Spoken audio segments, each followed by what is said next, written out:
wabarakatuh dan selamat datang di video tugas saya kali ini. Pertama-tama, saya ingin memperkenalkan diri. Nama saya adalah Muhammad Rafli Andriadi dengan NIM F221237072 yang dari jurusan Teknik Arsitektur Prodi S1 Arsitektur. Oke, yang pertama-tama yang akan saya bahas pada presentasi video tugas kali ini yaitu pengertian dari struktur bentang lebar space frame. Oke, yang pertama adalah pengertiannya adalah suatu sistem rangka 3 dimensi yang terdiri dari elemen-elemen batang yang disusun dalam bentuk jaringan dalam kurung grid dengan sambungan pada simpul-simpulnya. Sistem ini digunakan untuk menciptakan bangunan dengan bentang lebar tanpa perlu kolom penyangga sehingga sangat efisien dalam penggunaannya. Space frame sering digunakan dalam konstruksi atap stadion, hangar pesawat, aula besar, pabrik, dan bangunan dengan kebutuhan ruang terbuka yang luas. Dan untuk yang selanjutnya itu adalah jenis-jenis struktur space frame. Struktur space frame diklasifikasikan berdasarkan bentuk dan susunannya, yaitu yang pertama adalah grid datar dalam kurung flat grid. Space frame berbentuk datar yang terdiri dari 2 atau lebih lapisan grid yang disusun secara horizontal. Umumnya digunakan untuk atap bangunan besar seperti pusat pembelajaran, stadion, tertutup, dan aula pertemuan. Dan yang kedua yaitu adalah kubik atau cangkang lengkung dalam kurung curved surface grid. Space frame dengan bentuk melengkung seperti kubah atau lengkungan parabola digunakan dalam bangunan seperti planetarium, stadion terbuka, atau hangar pesawat. Dan yang ketiga adalah kombinasi atau hybrid, gabungan dari berbagai bentuk space frame untuk memenuhi kebutuhan desain dan struktur tertentu. Biasanya digunakan dalam proyek-proyek arsitektur yang unik dan kompleks. Oke, dan keunggulan space frame sendiri ini yaitu memiliki banyak kelebihan dibanding dengan sistem struktur konvensional yang lainnya, yaitu diantaranya dapat mencakup bentang yang sangat lebar. Space frame memungkinkan konstruksi bangunan tanpa banyak kolom penyangga, menciptakan ruang yang lebih luas dan fleksibel, ideal untuk bangunan seperti stadion, hangar pesawat, dan auditorium. Dan yang kedua yaitu adalah stabilitas tinggi dan ketahanan terhadap biaya eksternal. Dikarenakan distribusi beban yang merata, space frame lebih tahan terhadap beban angin, gempa, dan tahap dan tekanan eksternal lainnya dibandingkan struktur konvensional. Dan yang ketiga yaitu adalah ringan dan hemat material. Dibandingkan dengan struktur balok dan kolom konvensional, space frame lebih ringan sehingga mengurangi kebutuhan material dan beban pada fondasi.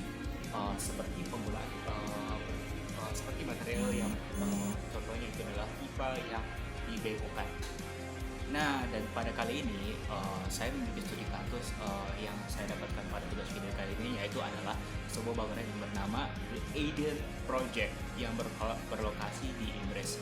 Oke, yang pertama adalah The Eden Project sendiri adalah sebuah kompleks ekologi yang dibangun di sebuah bekas tambang kaolin di Cornwall, Inggris. Proyek ini bertujuan untuk menciptakan pusat konservasi, edukasi, dan penelitian lingkungan dengan membangun sebuah biome dalam kurung kubah ekosistem yang meniru berbagai iklim di dunia.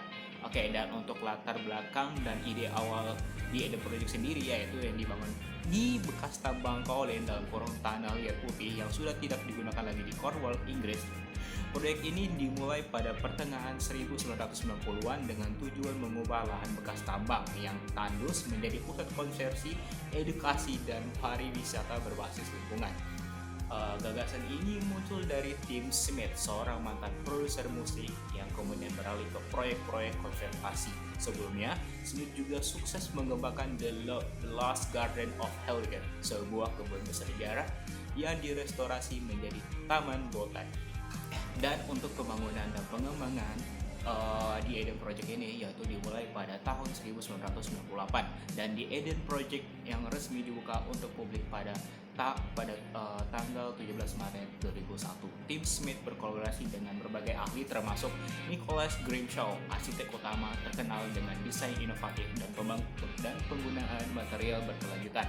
Dan yang kedua adalah Anthony Hunt, insinyur struktural yang merancang space frame geodesik untuk kubah-kubahnya.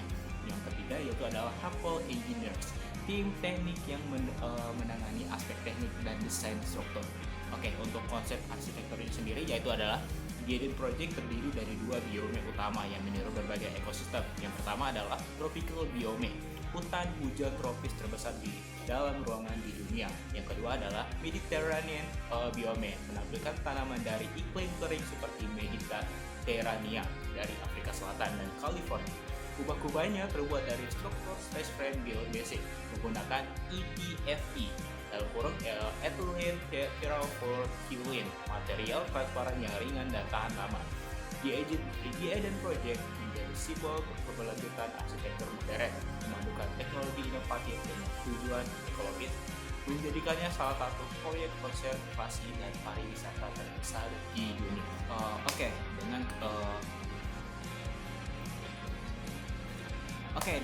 Untuk kesimpulan pada presentasi kali ini menuju dengan Eden Project, yaitu dengan tujuan yang utama konservasi, edukasi, dan pariwisata berkelanjutan. Eden Project telah menjadi simbol keberhasilan dalam restorasi lingkungan dan arsitektur berkelanjutan. Selain menjadi objek wisata populer, proyek ini juga meningkatkan kesadaran global tentang pentingnya pelestarian alam dan hubungan antara manusia dengan lingkungan. Keberhasilannya menunjukkan bahwa manusia dapat memperbaiki kembali lingkungan yang telah rusak dan menciptakan ruang yang mendukung kehidupan serta keseimbangan ekosistem. Oke, sekian presentasi saya pada tugas video kali ini, yaitu mohon maaf apabila ada kesalahan kata yang telah saya sebutkan.